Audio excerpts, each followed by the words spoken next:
हमारी खुदावंद यीशु की अंजील मुकद्दस मरकस के मुताबिक उसका चौथा बाब 21 से 25 आयत तक। उस वक्त यीशु ने अपने शागिर्दों से कहा, क्या चिराग इसलिए लाया जाता है कि पैमाने या पलंग के नीचे रखा जाए?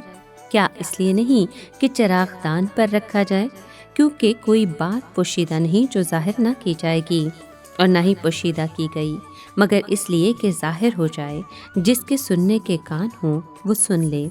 फिर उसने उनसे कहा कि गौर करो, जो सुनते हो, जिस पैमाने से तुम नापते हो उसी से तुम्हारे लिए नापा जाएगा और तुम्हें ज़्यादा दिया जाएगा। जिसके पास है उसे दिया जाएगा, और जिसके पास नहीं है उससे वो भी ले लिया जाएगा जो उसके पास है।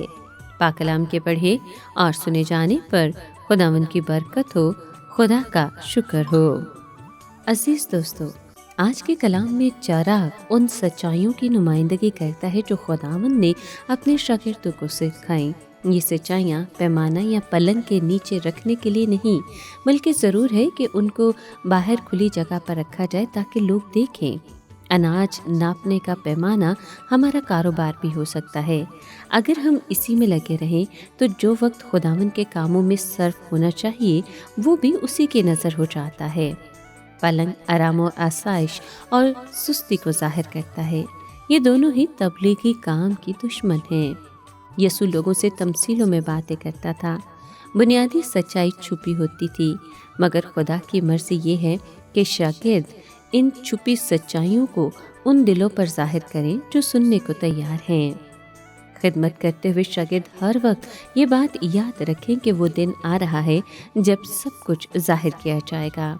उस वक्त मालूम हो जाएगा कि कारोबार और ज़ाती आराम व आसाइश को सबकत दी गई थी या निजात दहिंदा की गवाही को।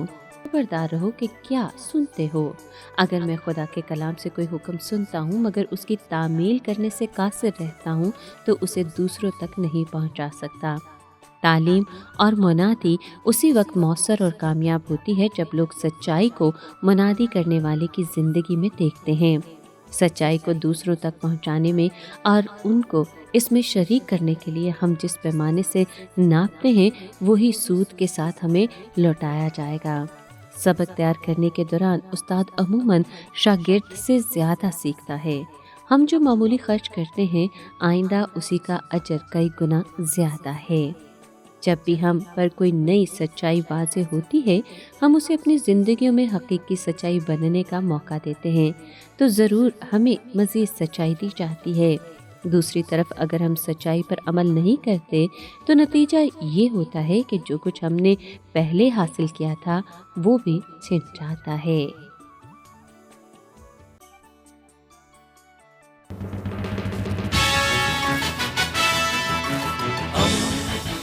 दोस्ती का पैगंबर रेडियो वेरितास एशिया।